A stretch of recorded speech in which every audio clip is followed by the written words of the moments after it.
Being as it is 8 o'clock, I'm going to call the Thursday, November 14th, 2022 meeting of the Gardner City Council to order. The clerk will please call the roll. President Kaczynski, Councilman Cormier, Present. and Council Demowitz. Present. Is everyone for your meeting? We're going to begin with item number 10845, order authorizing free parking of downtown parking meters from December 1st to December 31st. We'll have the letter that was sent by myself and Mayor Nicholson regarding parking downtown and how it's typically been in years past that we have during the holiday season have it free for anyone shopping around the city. No, Madam President, that's just about normal. It's just a way to try to help the downtown businesses during the Christmas season.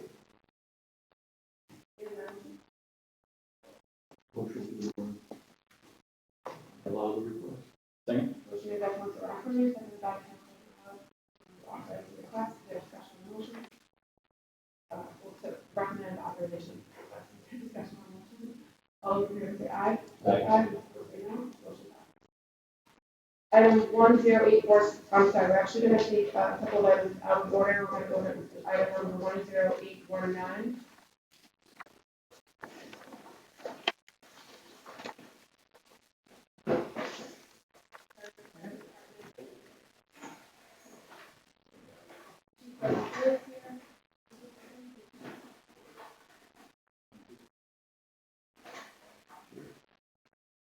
In order to appropriate $40,000 from free cash to vehicle stabilization.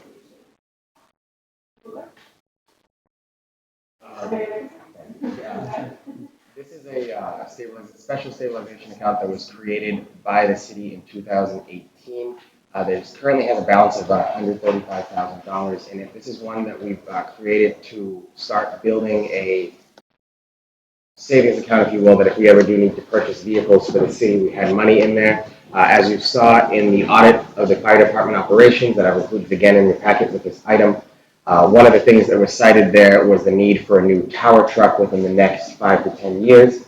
I feel like it's worth pointing out that the current tower is currently out of service due to a malfunction on the bucket of the tower truck, so that is down in Connecticut. Yes, correct. To get fixed currently, so we do currently just have the combos in the city. So it shows even further the need to start saving for a new ladder truck. Once the repair is made, we should be fine to get us through at least the next 5 years, but this $200,000 appropriation at least starts us building up towards the eventual $1.3 million purchase. That's currently priced, and who knows how prices will change and fluctuate within the next 3 years or so. But this is at least a start to build us up to getting closer to that $1.3 million cost so we can get the new ladder truck for the fire department.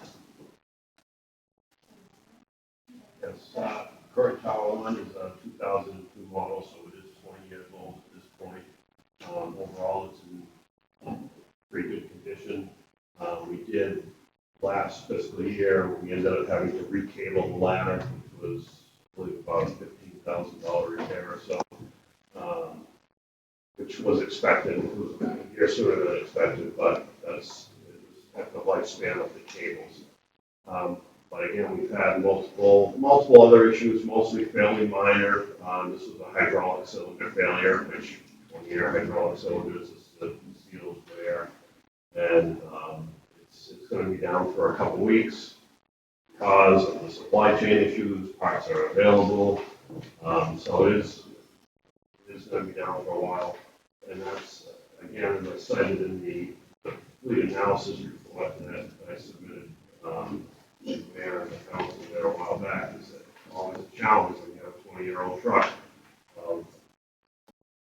Cost of a new one versus repairs and maintenance cost versus lost time of service of the truck. So it's just always that balancing act of when to go ahead and pull the trigger on replacing it.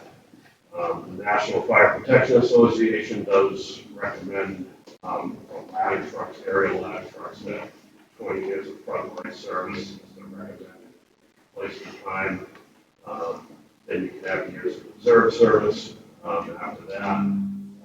So we're at that 20-year mark. Our overall evaluation of the truck is that it's still in pretty good condition. So we expect to get few more years of frontline service out of it, reliably, safely, and cost efficiently.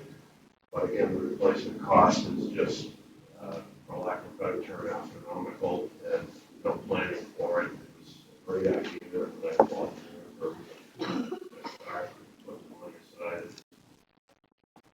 I'll make a motion to recommend passage of this. Motion made by Councilor Palmer, seconded by Councilor Lott to recommend the discussion on If I could, just, we've got several trucks on order now, so the rest of the fleet is in pretty, overall, pretty good shape. So, this will be definitely the next big purchase. I haven't been on the capital improvement committee for a long time. It's always been one thing that we've advocated for. The price of largers, after what I understood in your report, I think some places do actually lease equipment. That's something we're gonna have to perhaps consider in the future. I don't know. We started right now with taking a loaner truck. We traded in engine 1, engine 2, which was the much larger truck that we had several issues with. We purchased a new engine, a rescue truck, and an ambulance using our ARPA funds. So those are all in order now, currently being constructed. So we do have that loaner truck because we did trade the other one in now. We'll see how it goes with the lease on that one until the new one is built. But it's one of those, if we're investing that much money into it, that's why we haven't looked at leasing in the past, because if it's going to cost us tens of thousands of dollars a year in maintenance anyway. I mean, the deal on that, we got the price, the current estimate price from, it's interesting back sheet about leasing. Well, that's why. Yeah, I mean, I'm kind of always, Yes. it was interesting to see the cost. Right, it's business that has taxes. Right. the discussion. All those in favor say aye. Aye. Motion passes. Item number 1037, third order as well. Chief does have another meeting.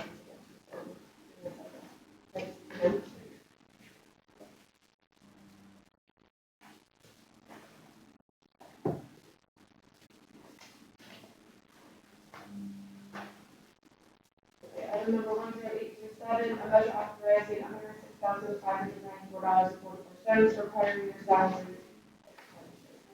Thank you, Madam President. Yeah, if you want to jump up, please. Okay. This is actually the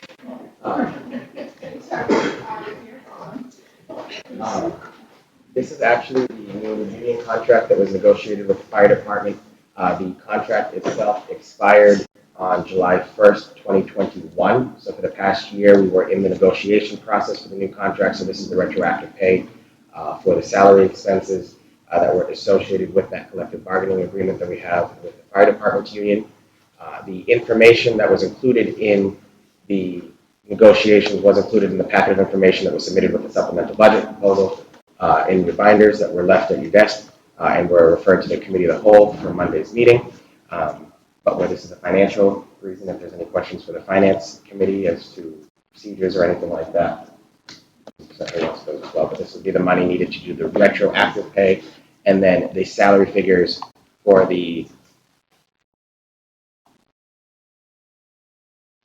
item number 10835 would be for everything going forward for the next year. This is just everything that's retroactive for the year that they were working without a contract. No, it was all part of the negotiation process and.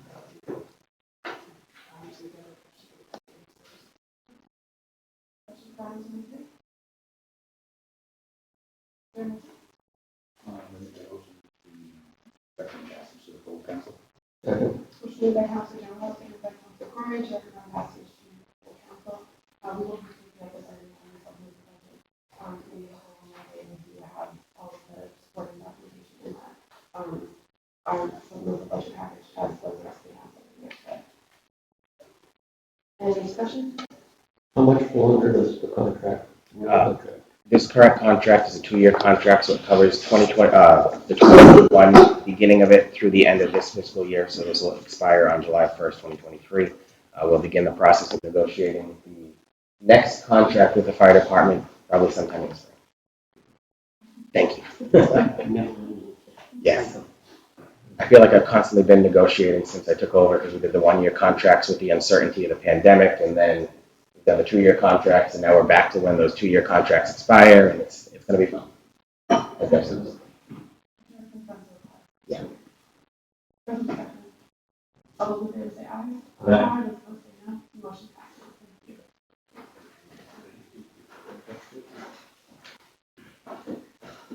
Okay, there's a couple more items out of order. Item number 10846, item number 10832. We'll start with item number 10846.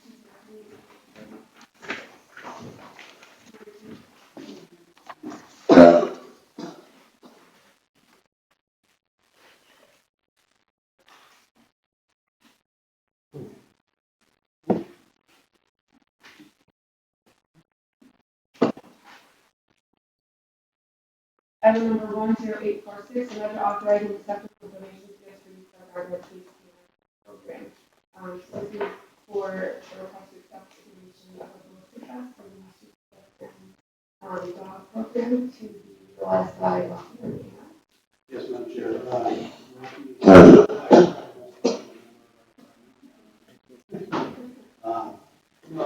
The generosity of the community and the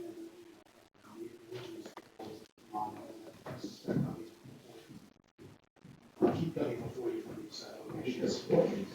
Yeah, these are good business. We're so humbled by the generosity of the community across the state. It's been phenomenal. So Statewide program? it is. Any canine mascots the dog will post a number of vests, ballistic vests, and like that. Attach the receipt to it. It's $80, but I believe that's not too far off. It's a good price. Make a motion that we accept this request. Second. Motion made by Councilor Gardner, seconded by Councilor General to accept the donation of their discussion on the motion. Madam President, I just want to add, this is our second vest for Rocky because we did have the Westminster Police Department donate the first ballistic vest that they were no longer using because they switched from a patrol dog to a comfort dog over in Westminster. So it's good to have a backup anyway. But the fact that we just have the equipment available to us, I think is good. I also just want to say thank you for taking the 2 chiefs out of order. They're actually covering for me at 2 other meetings, so I can be here for the rest of the finance agenda because it is a little lengthy today. So I do just want to say thank you for accommodating. Further discussion? All those in favor say aye. Those opposed say no. Next is item number 10832.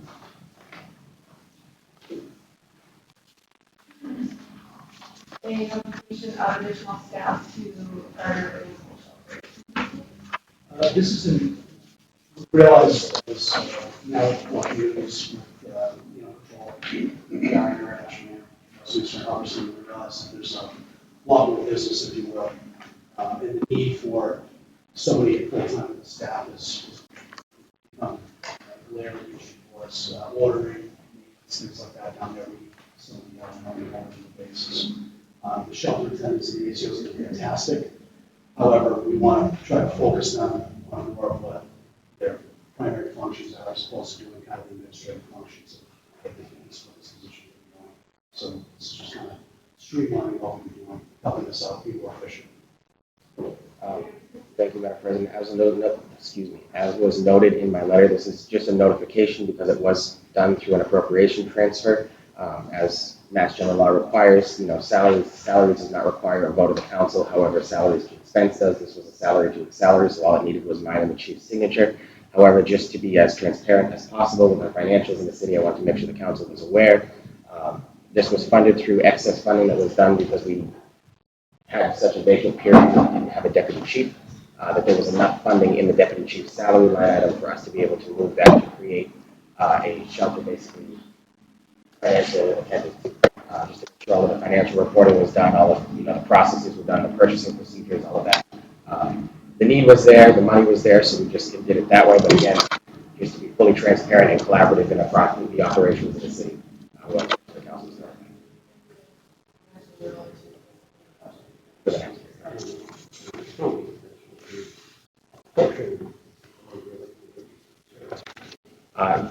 year. Budgetarily, yeah, they do help offset those costs. Make a motion to recommend placing the application on file with the full council.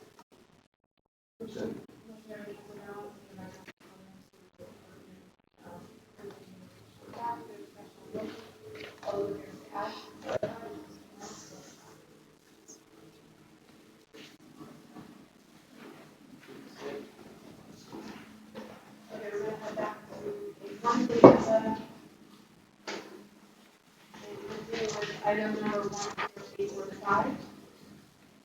The order authorizing $2,015 to carry operating. This is for physicals and drug tests that were done at the end of the fiscal year.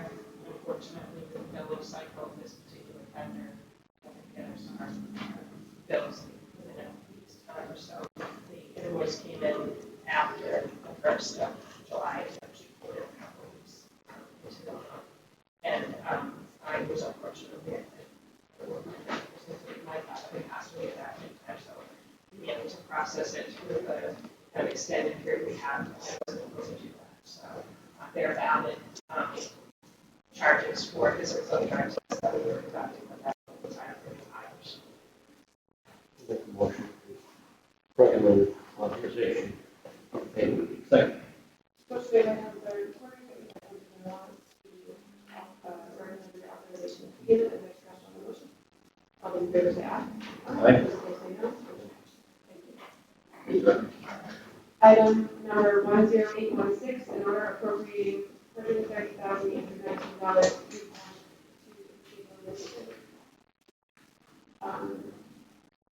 Thank you, Madam President. This is part of our annual financial policies that we have with the administration, that a certain amount of our certified free cash is deposited into our stabilization account. The stabilization account is at its highest it's been in the past 10 years with how much we put in 2020 and 2021, where we put the bulk of our remaining free cash in there because we weren't sure what was going to happen as the effects of the pandemic. However, it is still good to put some in there because we are at the 5% of your annual operating budget goal that the Department of Local Services does recommend for a stabilization account. We are getting closer to that goal, but this is, again, a good faith effort so that we can get there. And just as a reminder, because this was asked last year at the City Council meeting with the Municipal Modernization Act of 2016, it did change the threshold of putting money both into and out of the stabilization account to a simple majority vote of the City Council, where it used to be the 2/3. That's no longer the case after that statute was adopted into law. I'll make a motion that we recommend adding this to our stabilization account. Second.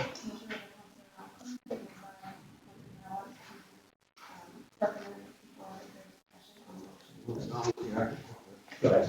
So what's the argument for waiting on the end of the year? I feel very strongly, put it away while we can, especially now that they've made it relatively easy to do. So it's too clear. But it's tougher to get out once it's better for our budgeting purposes. As you stated, it is there, it's still ours. So we're getting close to the 5%. My rough estimate is about $3.3 million in the stabilization account, Mr. Mayor. That's With if this appropriation goes through. we're currently at 3.2. Yes, and so this 130 or so, we get it up to 3.3. 5% is it the 5% of like the $5 million budget, or is it what we actually spend? Of the 75 It's under 75, so we're getting very close here. Yeah. Thank you. Currently, if you want, the balance is $3,206,825.58. All those in favor say aye. Aye. Aye. Those opposed say no. Item number 10817, order appropriating $26,000 for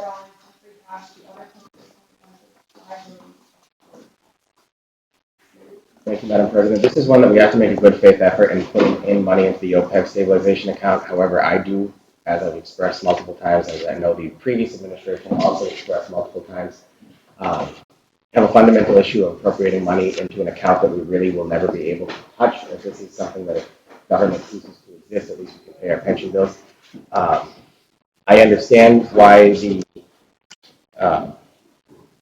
different companies that do our audits and annual financial bond ratings do look for something like this, as it is a liability that the city does carry, but again, it's something that we really don't use. So we put 1% of our certified free cash into this fund every year, which is reflected in this request.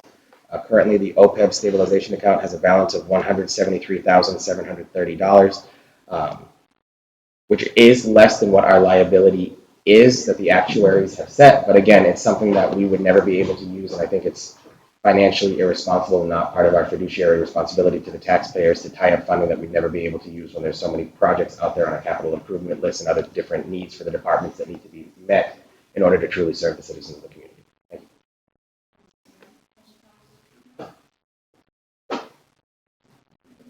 Recommend the appropriation to full council. Second.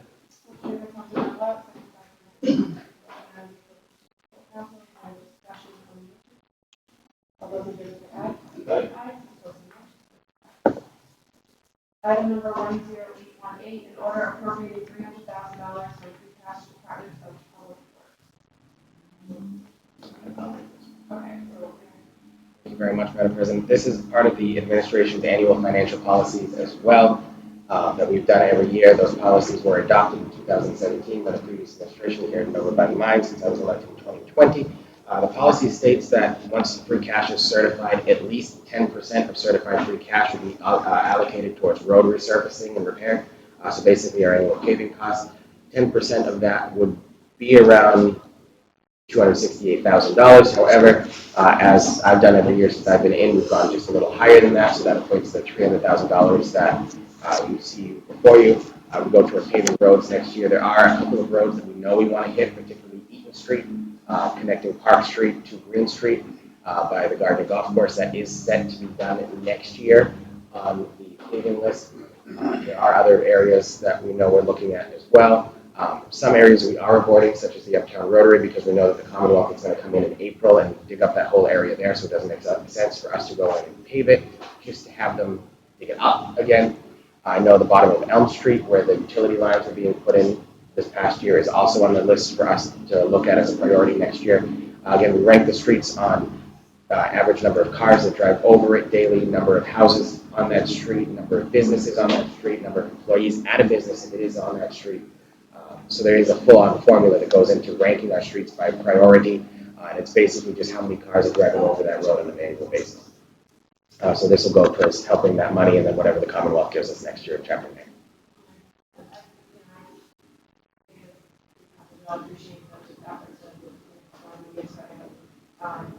One of the top questions that you get, I talked to President Hitchens, about roads and when it's going to be Eaton Street particularly, I have a resident on there.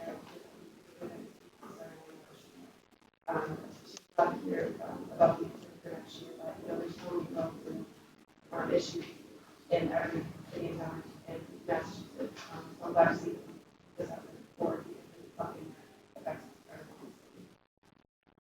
Make the motion to recommend passage. Second.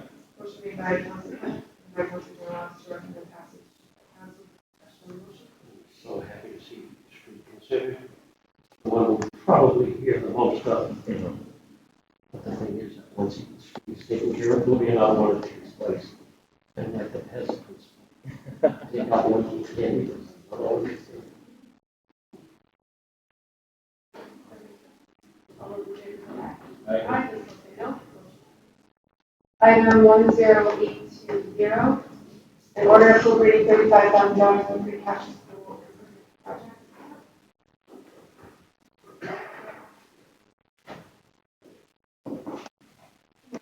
Good morning. Thank you very much. So this is money, Madam President, it's been on the capital improvement list for about 10 years at this point. It's to rekey the lines at Gardner High School. Our teachers have left, they're retired, there's some keys that haven't been returned. We are already doing the exterior locks of the building right now through the ESSER funds, that's through the regular funds that we're doing there. So this is to finish the project with the interior classroom doors. So we can get the doors fully specialized locked in the event of an emergency, but also just make sure that we account for all of the keys and locks that are in the building on a new, just starting level playing. Facilities director looks like a need for budget master, and I was going to keys on keeping because over the course of 50 years, Gardner High School has replaced locks on doors here, there, and everywhere, so you know, always keep the same. So this is part of the master plan, starting with the elementary school and carrying over. We went to the grade grand master, so there's one key that will open everything, and there's a hierarchy of keys. And what we're going to do is outfit the that's a true lever lock, and it locks from both sides, so it'll be a teacher key, where if anything pull ever happens, and within Gardner High School, or any of the other schools, as we go through all this, keys can lock the internal inside or the outside, so there's two doors on each side that will operate by the same key, so you can lock yourself in or out and stay safe. So that's the first part of the project, which is going to be roughly 20,000, and then there's all the other doors, so that's just for the classroom doors. There, within the gym wing itself, there's probably a dozen keys for a dozen doors, and some doors don't have knobs or anything, so this is part of a master plan to replace everything.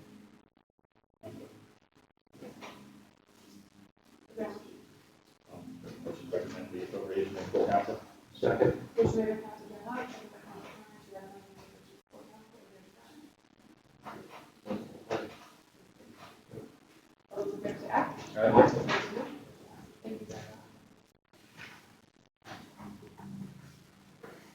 Item number 10821, an order appropriating $35,000 from free cash city capital project. Yes. Do we have some? Not. Treasurer Beck, good morning. Mayor? Thank you very much, Madam President. This is a appropriation so we can continue to do due diligence that DCAM, the Division of Capital Asset Management at the Commonwealth, is requiring us to do before we can fully obtain ownership of the visitor center located on Lake Street at the old fire station there. They're requiring us to get a survey of the property, to get a full appraisal of the property done as well. There's some questions as to the appraised value of both the visitor center and Stuff Pond that the city had already thought was taken care of. However, when a new commissioner of DCR came in, and then it went over to DCAM, and then it changed hands here and there, this is just the next step in the process so that we can obtain ownership of the former Lake Street Fire Station building and just get that back to us so that we can get it back up to be redeveloped. DCAM is now also questioning the language of the home rule petition that was passed in order for us to be able to obtain ownership of the building, stating that the statute that was adopted by the legislature, the governor, said that the building was to be transferred to the city for general municipal purposes. Back when the bill was filed, House and Senate Council both said that economic development was a general municipal purpose. However, now DCAM Council is now saying that that would only be if we wanted to use the building basically an annex of City Hall, and general municipal purposes would have to be city office spaces. So we're going back and forth with them now because they are trying to get us to file a second piece of legislation, amending the original piece of legislation to state economic development purposes. But while that process is continuing, we want to make sure we don't lag behind on our end, and that we're continuing to do all we can so that if we do have to go back, we've already done everything we need to. So once that's done, we can just pull the trigger and go. Because even if we win on our side of our argument on that matter, we still need to just pull the trigger and go and get ownership of the property. So no matter what, this process needs to be done. Just can complete that with the appropriation. Just add to that, saying 35,000 breakdown is going to fund a NEPA process, which is required because the property is actually filed under chapter under MGL law, yeah, because it's a PCR property. So required we should take up the that's $400,000 budget. It's also cover a environmental assessment report, which is for the San Record and survey at 9,000.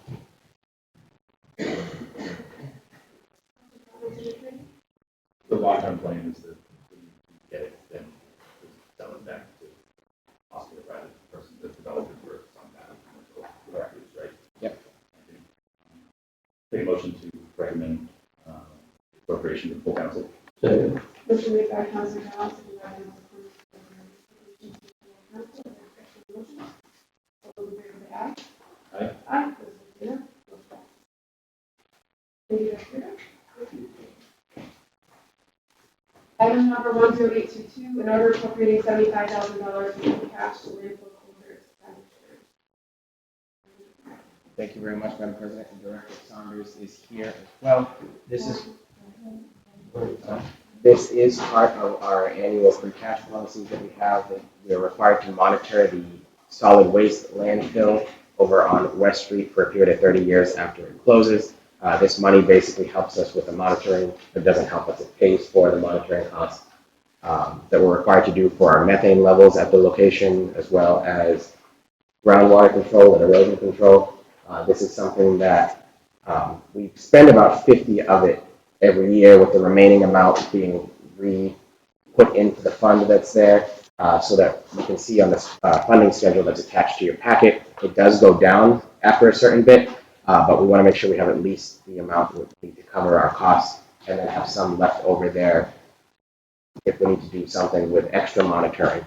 This doesn't really amount to a large enough amount so we can cover any maintenance costs, which is why you'll see later on there's an additional maintenance appropriation, but this is just for our monitoring costs that we're statutorily required to by both the federal and state government, to make sure that there is no contamination leaking out of the capped solid waste landfill. I want to emphasize again, this is the dump, not the sludge landfill. We're roughly about $70,000 in there right now. Right. The account. The money itself, when you say monitoring, is it just testing, or is it a person? It's a engineers that come and monitor it, and all of those also covers the final coverage and all that. Okay. Make a motion to recommend the appropriation to council. Second.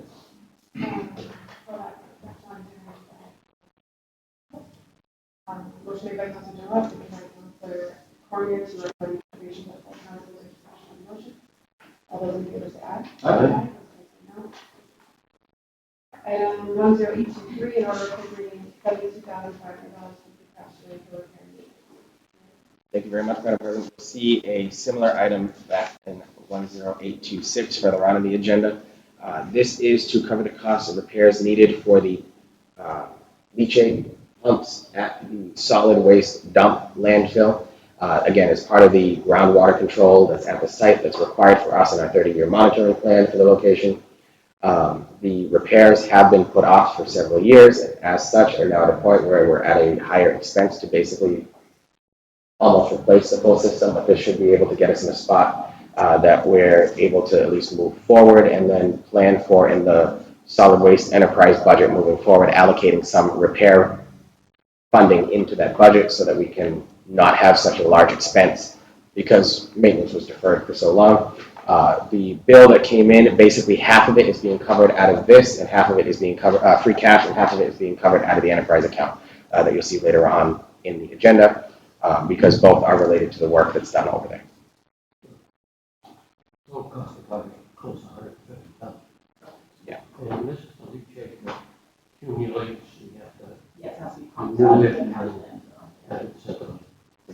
Yeah, we have six pumps in the landfill, multiple that have been showing a high alarm lately, so, and it's also an issue with the electrical panel, which has been years and place and neglect and stuff, so we kind of have to do repairs to bring it back up online and then as to give it some maintenance every year. My other question was about the maintenance plan on the board. Yeah. So that's going to be addressed. And Yeah. So from this point on, After these repairs are made, my goal is to put a line of budget specifically for maintenance of these pumps and have someone come out multiple times a year to just providing oversight and maintenance, which I don't think was done. Upside down money. Correct, yeah. Do you know how long the pumps will last? Well, the guy that came out and that's our system called it the Cadillac system. It's very nice. So I think one needs to be completely replaced, but I think others can be repaired. As long as it's properly maintained, it should last the life of the entire monitoring of the landfill, provided that's not extended. These particular pumps were put in, I think, in 2012, if I'm honest. Right. I'll make a motion to recommend passage. Second. Motion made by Councilor Cormier, seconded by Councilor Question to council, is there discussion on the motion? All those in favor say aye. Aye. Those opposed say no. Item 10824, order appropriating $5,958 from solid waste surplus to solid waste trash. Thank you very much, Madam President. This is basically getting further trash garages like the ones that we've seen downtown, so that we can put them in the South Gardner Village Center, so that we can try to bring up that area of the city with a little more attention like we've been giving to the downtown in recent years. Right now, we've seen a couple of, this actually came as a result of the flower pots that we put out in South Gardner before they were planted. A lot of people were using them as trash cans. So we want to make sure that we provide those receptacles so the trash goes in the right spot. So this would be about 5 trash can receptacles in the South Gardner Village Center area.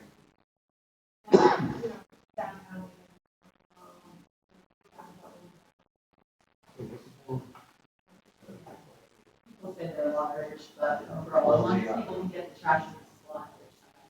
I mean, this is great, because they can't stuff it in household trash. Correct. Yes. And been working well or better for the DPW representatives. So it's actually Harley that empties those. Yeah. Yeah, exactly. So we have the equipment pull out, we have our actual cart in there, and then they go for it. Oh, good job. Whereas before, they were like those Victorians, they were little barrels, and they had things filled with water, and they were elements. They're cute, they're a little cuter, but yeah, these are better, more sanitary, keeps everything. And it's identical to the residential recycle stores there, right? It's the trash. Yeah, we have a trash cart in there, just to go. Yeah, so it's identical to what residents would have for trash at their homes. It just rolls in and out so that, again, the trucks can be able to be the ones to pick it up. So it also lowers the injury risk that's there too. So they can miss what they are. Yeah. Functional fashion. We are working with the National Art Honor Society at the high school and the art department of Mount Wachusett Community College to get them to look a little less like post office boxes. They'll be painting murals on either side, themed for the city centennial. So there'll be different Gardner themes on either side of the. Was that? Not us to the garage. No, not us to the garage. But there'll be different things like that painted on either side of the trash cans come the springtime, and I'm going to guess that that's going to begin in April, May. They're like those traffic control laws. Yeah, exactly. I make a recommendation to appropriate the funds to the full council. Motion made by Councilor Miller, seconded by Councilor Cormier. Discussion on the motion. All those in favor say aye. Aye. Those opposed say no. Motion passes. Item 10826, in order appropriating $82,500 in solid waste surplus. Thank you very much, Madam President. This is the other half of the bill that we talked about earlier with an additional $10,000 to account for maintenance for the rest of the year, and then we'll build that into the regular operating budget as we move forward. I do want to point out that this is coming from the solid waste enterprise because this process is also required for us to make sure that the transfer station does not flood. The transfer station is funded out of the solid waste enterprise account.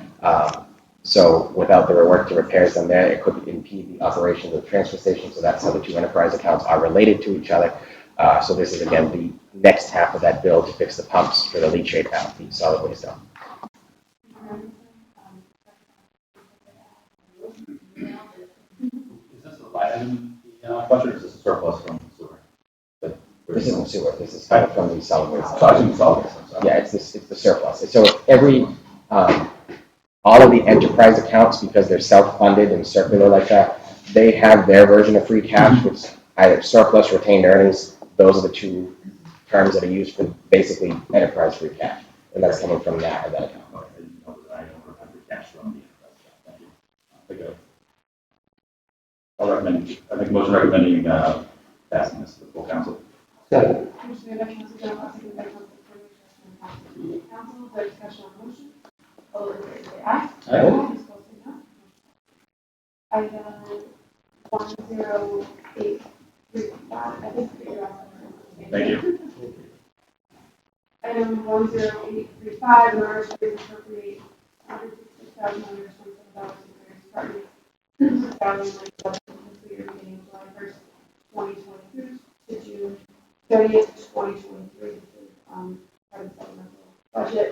We will be discussing with the full council at our city hall on Monday. No, that just is the salaries associated with the supplemental budget. So that's the fire department wages moving forward for the next fiscal year. That's the domestic violence advocate for the police department. That's the additional health inspector for food and public sector for the health department to account for the new growth that we're expecting in the downtown alone. Again, you have to vote salaries and expenses separately. So this is the salaries portion of the supplemental budget.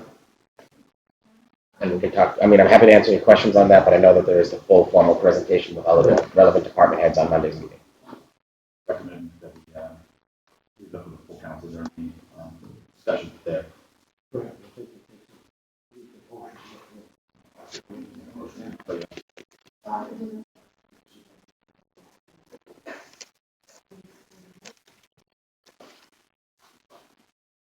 Item 10836, in order to raise and appropriate $84,000 for various departments for operating expenditure budget for fiscal year beginning July 1st, 2022 to June 30th, 2023. This is the last item of the budget related.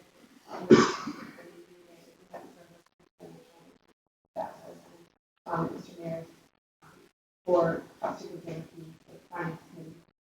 And we do have all the summary documentation of all of these items in the budget packet. Any questions from what's included for today? Not this time. Fuel and gas. So, on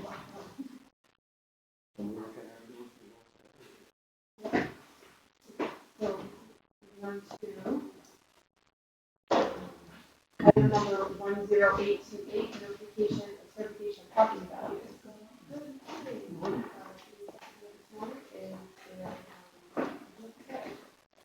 This is part of our annual process. We have a lot of notifications or certifications on today's agenda. It's just because this is all part of the city's financial process as we move towards the middle of the fiscal year and getting our real property tax bills out for this third and fourth quarter, planning for new growth, planning for the supplemental budget, planning for next year's budget as well on top of that. So this is just a notification that the values of properties have been certified at just under $2 billion. Yes. For the property citywide, and you can see the breakdown as to what is taxable, what is tax exempt, and what falls into each individual category for that. So I actually, I don't know if you have these documents. Not yet. Okay. So, yes, the mayor was correct that the total value overall is $1.954 billion. It's amazing just to say that out loud. Just a few facts. Single-family properties increased an average of 21% overall. Based on what we're estimating for a tax rate, the single-family tax bill increased less than $200 per year.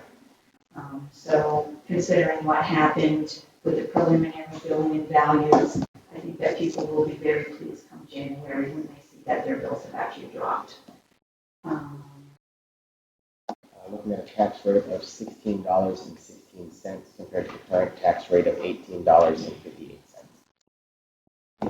18.58. At 59. 59.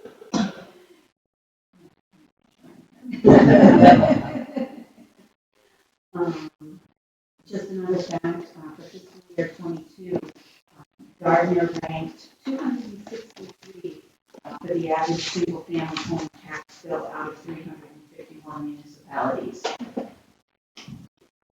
And then I also have a listing of our fiscal year 23 top 10 taxpayers. Utilities being the top two, Mass Electric and Unitil. Apartments, Old English Village, Mountain Climber LLC, Wakefield Place. Then we have shopping, Cedar Timpani LLC, Industrial or personal property is Terrathorn, New England Power, the Bernal House, our retail partners, and then supermarket, exchange rate net lease, portfolio 54, which I believe is Price Chopper. We mentioned too that last year when we were talking about new growth, we talked about how new growth had a substantial increase, and that we connected that to the fact that the Banal House was giving up their tax exempt status. So that's why this year in new growth we didn't see as big of an increase, but we still saw a substantial number there. But as you can see, with the Banal House being one of the highest property tax rate property payers in the city, that accounted for that extra bump that we got in new growth last year. That's going to be included in the packet with the request to hold the tax rate hearing that we do every December. So that'll all be included in this document. Make a motion, we recommend place interest notification on file with the council. Motion made by Councilor Carroll, seconded by File, discussion on the motion. All those in favor say aye. Aye. Those opposed say no. Motion passes. Item number 10829, notification of certification of new quotes. Thank you, Madam President. Chris has done a great job in also certifying our new growth. It did come in higher than budgeted for. Every year that we do the annual operating budget for the city, we do budget around $250,000 in new growth. It came in at $415,000 this year too, which is why you have the supplemental budget before you on Monday. Again, all of that new growth money, if it's not appropriated during the current fiscal year, cannot be allocated in the full tax amount that's able to go up 2.5%, or any other amount under 2.5% in the next fiscal year. So best financial practices is to put that in the supplemental budget now, so that it can be allocated for in next year's budget in a proper way. However, that also has to be done before the tax rate is set. So that is why the supplemental budget is before you, before the tax hearing is before you. But just so you can see where that number is coming from for the difference between the $250,000 that we put forward and the $415,000 that came in new growth. And I would like to take credit for all of that. However, a lot of that can be attributed to the fact that we were in our 5-year evaluation with the state. So there was a lot of field review. We have a vendor for personal property, and they were pounding the pavement, knocking on doors, and they really picked up a lot of new growth. So very thankful for that. As an advance notification, at the December meeting of the City Council, there'll be a free cash request for about $6,000 so that we can add that into the budget, and then that'll be an annual budget thing that we carry forward so that we can continue with that contractor to make sure that we are up to date on our tax records here and making sure that we are really making sure people are paying their fair share, and we're accounting for what we need to account for to make sure that we're doing what we financially need to do.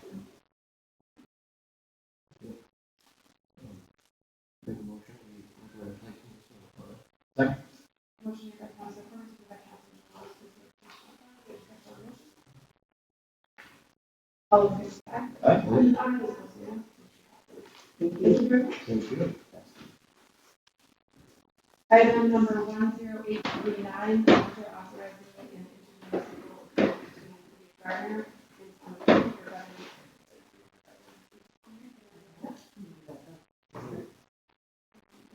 Thank you, Madam President. This is a renewal of the agreement with the town of Princeton. If you remember last year, we did a 1-year agreement with the town of Princeton for veteran services because they wanted to try it out to see if it would be beneficial to them. And they have agreed to come back with a 3-year contract now that that contract has expired. So that gets us through this current fiscal year up through FY25. Director Gabrilla's done a lion's job of getting everything done here. I've been very, very impressed with her and her staff. And the work that's being done and the feedback that I'm getting from the town administrators in the towns that we serve with our regional veterans co-op that we have going on. I'm really proud of her. I'm really proud of the work that we're doing, and I think it's in the best interest of the city to continue moving forward on this. Because it's gotten to the point now where we have other communities potentially investigating whether or not they want to join the district here. If that does happen, that would have to be another discussion with the city council because state law does set the minimum staffing standards for the veteran service office based on a regional basis on the total population of those communities. So right now we do meet the current staffing levels. We do have a vacancy in the department that we are going to be looking to fill shortly that we are required to fill by state law due to the population of the communities we currently serve, with the assistant director position being vacant right now, but we'll get that ball rolling shortly. But again, this is just to continue us with the benefits for the next 3 years at a 3% increase per year. I think you kind of went over all of it. We basically, the county administrator, Shelly Patch, reached out to me and she wanted to continue that collaboration, but she was hesitant on the cost of, staying in the district. So we gave her a couple of options that would raise the cost by $150 this year.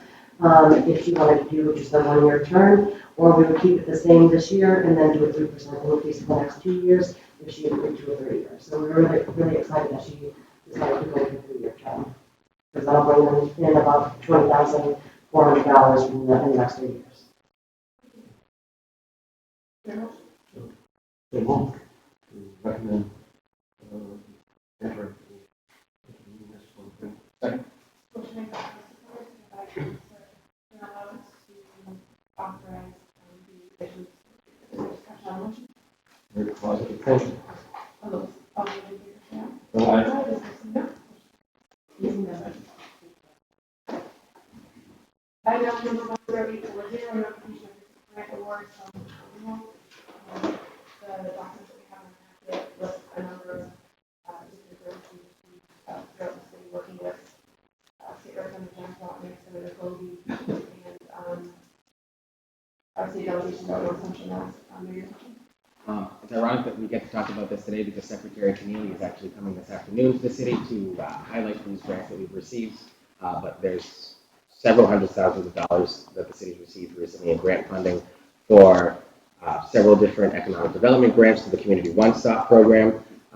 That's including funding for wayfinding signs, so those that you see in larger cities on the corners of different sidewalks that say this business is over here, parking over here, things of that nature.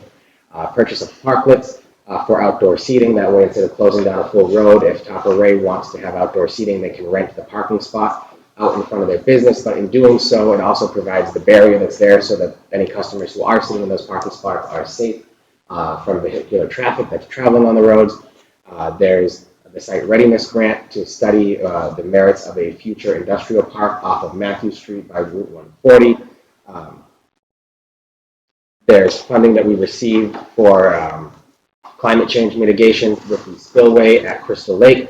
That's been cited since the 1970s in an emergency management report for the city of Gardner that if Crystal Lake ever floods, we have no way to control the flooding to make sure. And right now, the lowest point is actually on the side of the Greenwood Pool and the Haywood Wakefield Apartments. So it's actually been cited in the 1970s that if Crystal Lake ever floods, the basement level apartments at Wakefield Place would also flood. So there's funding for us to figure out how to manage the flood control at Crystal Lake without having to dig up the golf course, which was the plan in the 1970s to do a spillway into Pearly Brook, which just didn't make sense. So that was funding for us to figure out that. There's funding for a salary survey that the council requested back in July that we are currently working with the HR department to get a contract. I think we finalized someone now. We're just in the the beginning process of getting all of that process on board to do a full salary survey of all of our non-union employees citywide in all of our city departments. There's a lot of good that's in there, and I know I'm missing one or two just from memory. But I wanted to make sure the council knew how much grant funding we were receiving in and what projects were being done with those, because the council doesn't have a say in how grant funds are spent or what's applied for. But again, just in the spirit of collaboration and cooperation with the city government. I appreciate the conversation, having all the time. We have a great partnership with our state and federal partners where we get, and private people too, where we get a lot of funding from there, but obviously a lot of our tax money is spent on these things too. I really appreciate the continued notifications that we get, obviously, because it's really important for us to know where things come from and we can get questions about them. I do have a question about the youth telehealth services grant. Yes, that was a ARPA line item in the state's ARPA bill that was done that Representative Zlotnick put in so that Gardner High School could utilize in a more expanded fashion Haywood Hospital's telehealth, behavioral health services for mental health counseling. I did remember the one I forgot, Madam President. It's the real estate services grant. So that is to create a proposal that will eventually come before the City Council for district improvement financing for both the downtown urban renewal district and the Mill Street urban renewal district. That'll basically create a special, for lack of a better term, a specialized stabilization account, but it's not through the stabilization statutes with it.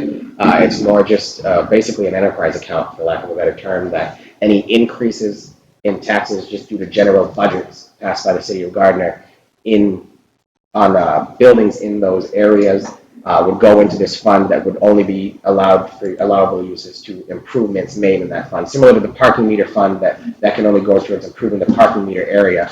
It's basically that on a downtown basis.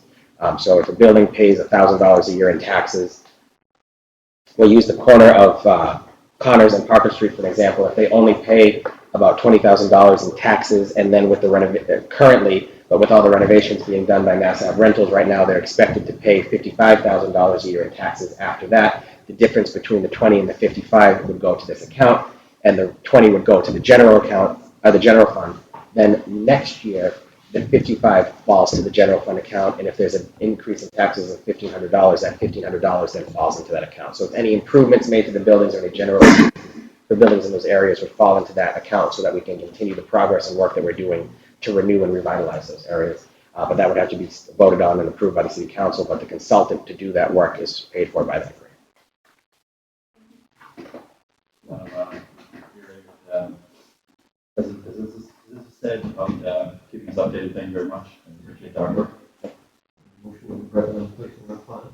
Second. Motion made by Council Connor, seconded by Council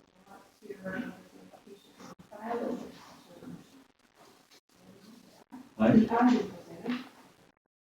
And then 10841, a measure authorizing the FY 2022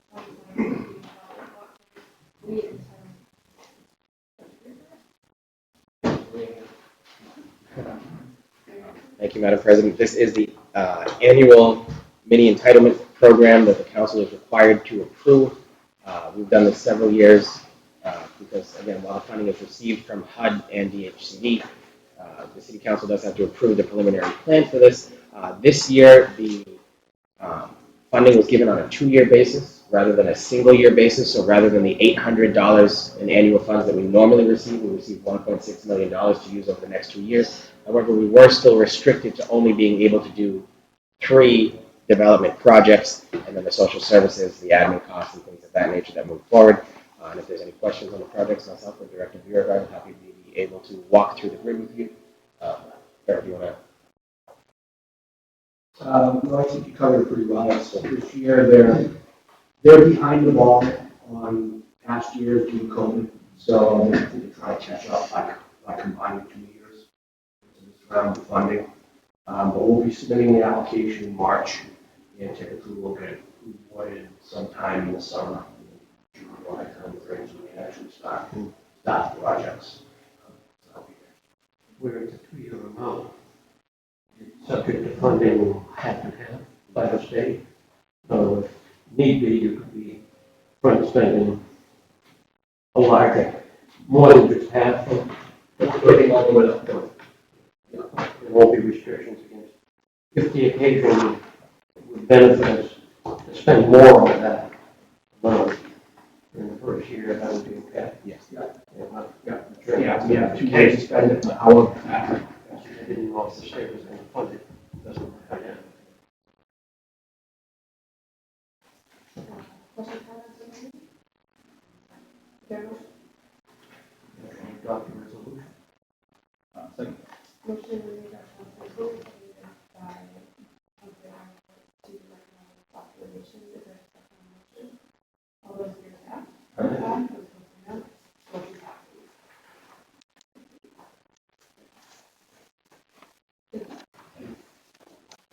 And then, Madam President, just want to put it out there. I know it's not the Finance Committee meeting, for the Committee of the Whole meeting. When I did submit the supplemental budget packet, there were 2 money orders that I actually omitted from the packet. And they're both enterprise account related, so they're not related to anything that was there. It's $10,000 from the water enterprise, $10,000 from the sewer enterprise for different purposes there. I'll get the full breakdown submitted to the council before the informal meeting is posted today, and that way it's there for the regular council meeting on Monday.